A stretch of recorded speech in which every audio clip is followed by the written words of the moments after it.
Hi, I'm Leah Bryden. And I'm Mahider Mengistu. Good morning, Lake Braddock. Today is Wednesday, November 5th, and it's a gold even day. Welcome to the Morning Brew October monthly show. This month we'll be covering a variety of stories from the new changes in Bru and Block to the new girls flag football team. Let's get the news brewing.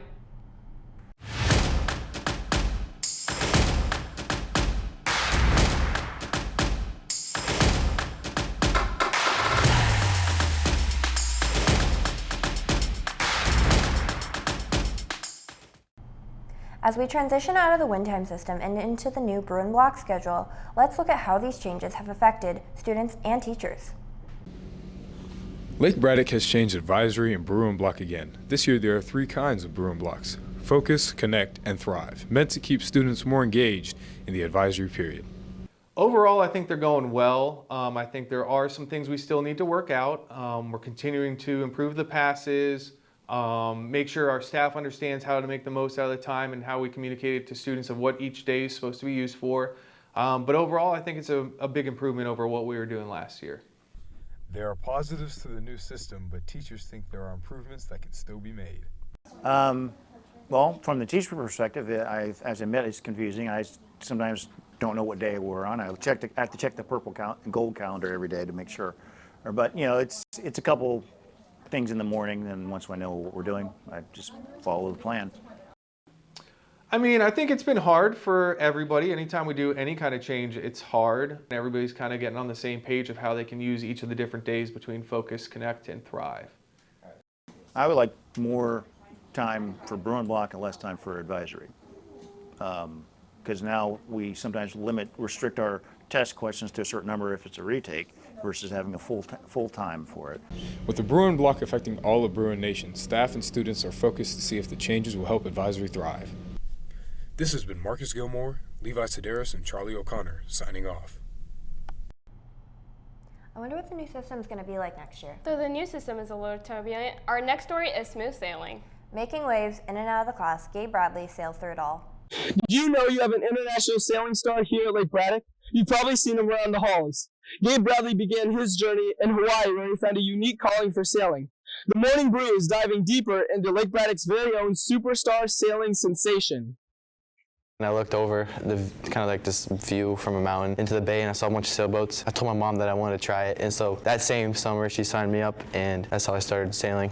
Asked about the impact of his sailing experience on others, Gabe said it mostly came down to his family. It feels good because I know that people like my little younger brother who are learning to sail now, they can kind of look up to me and my teammates because we've been sailing years longer than them. Now let's hear about what Gabe's family thinks of his growing career. I just love watching him out there. He's able to just, make the boat do what he needs it to do, all the, pulling the rigging and turning the sails. And to me, it's foreign, but to him, it's getting to be so natural. On his own, it seems so free. It's pretty amazing to watch 100 plus boats out there all sailing at the same time. One of the main strategies in sailing is to keep your options open as late in the race as possible. You want to make all the decisions you have no choice in before, so you can keep the doors open towards the end of the race. And that's kind of taught me to live my life the same way. The next time you see Gabe Bradley walking the halls, know he's more than just a student. Lake Braddock is proud to have such an impactful athlete that plays a sport unlike most others. We wish Gabe good luck as he continues to sail towards the highest level. This has been Hunter Gotico and Aaron Platt sailing off with the Morning Brew. Gabe sure is making waves, but let's take a look at something a little closer to land. The new metal detector system is really magnetizing our morning routines. With the metal detectors in place, student safety is prioritized.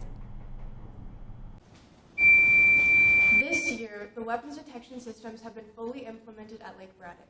The Morning Brew investigated how students and staff feel about this change in routine. Is this the future we want to walk into?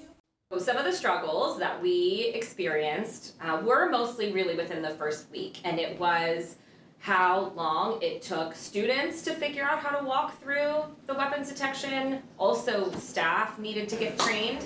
Day one, I knew we were gonna hit a point where I was gonna cut it off and we were gonna let everyone go to class that hadn't been through the screener yet, because it just takes a little bit of time for everyone involved to get used to it. To combat these struggles, changes such as moving a security entrance from door 15 to door 14 and moving door 7 metal detectors inside the cafeteria were put in place to help make the process more efficient. Students are getting much quicker at knowing what things need to come out, what things might set it off, but also how to walk through the metal detector without setting it off.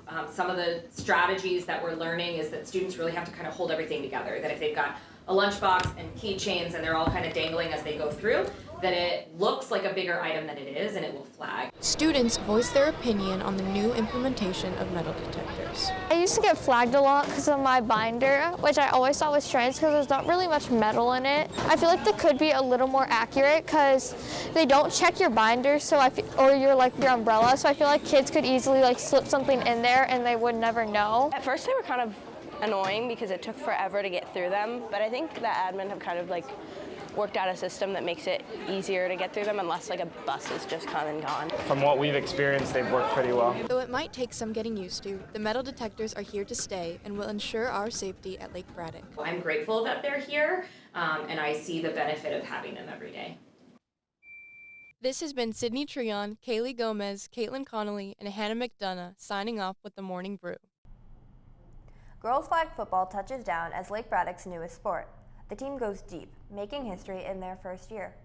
Braddock sports just keep on getting bigger and better with the new addition of the girls flag football team. So watch your flags because the Morning Brew will be taking the field. If you've seen football, it's basically like that, but there's no tackling, and it's mostly instead to get someone out, you just grab their flag or get the ball. It's kind of cool because we're the first ever girls to play, and it's all the girls just really fun to play with because it's one family. Command is actually sponsoring it for all of Fairfax County this year, so they're fielding I think 25 uniforms for every FCPS school. They gave us flags, balls, so they're the ones sort of spearheading it, and then we have a liaison in Fairfax County that's helping support that. It was a brand new opportunity for us, so starting something fresh and new and providing the girls with more opportunities that maybe aren't already involved in a fall sport. Of recording, the team is currently 3-1 overall. We forced a turnover and found out what the goals are for the season. You can find interest in other sports, and also this doesn't have to be strict. It can be fun too, and it's a good balance, and it's also really enjoyable, especially for my senior year. I mean, if you're interested, it's a really fun opportunity. I know after this season concludes, we're gonna have some Green Day opportunities too, so if you didn't get an opportunity to do it, I highly suggest coming to some of the Green Day. We wish the girls well going into the rest of their season. Pull flags and get touchdowns. Go Bruin. This has been Caroline Copes, Alex Politzer, and Arabella Walls signing off with the Morning Brew. They're stacking up those touchdowns. Our flag football teams are flagtastic. Now to our sports commentators, Caroline Copes and Hunter Gotico. Hi, I'm Caroline Copes. And I'm Hunter Gotico. And welcome to the Lake Braddock Sports Report. Kicking this sports report off, football suffers a close 23-22 defeat from SoCo last Friday. They still remain on a good record of 6-2 and go on to play Fairfax away this Friday at 7 p.m. Boys volleyball played their last game of the season on the 30th with a loss against West Springfield 3-1. They finished this year with a record of 12-7. Great job to them. The girls' flag football team is crushing their pigskin rivals on their debut season after their recent doubleheader on October 21st, including a commanding 24-6 win at Robinson and a hard-fought 8-12 loss at West Springfield. The team's impressive start and resilience are quickly turning them into one of the teams to watch this year. Field hockey wraps up their season on the 28th, finishing with an impressive 16-6 record after a hard-fought 3-1 loss to Annandale. The remarkable run this season highlights the team's determination and talent.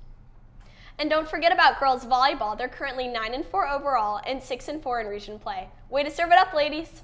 Finally, varsity cheer finishes their season, leaving 6th at regionals. Huge congratulations to the Lady Bruins. That's all for us, and remember, Bruins bleed purple, but always go for gold. Well, the news is over. And our cups are empty. See you next time on the Morning Brew.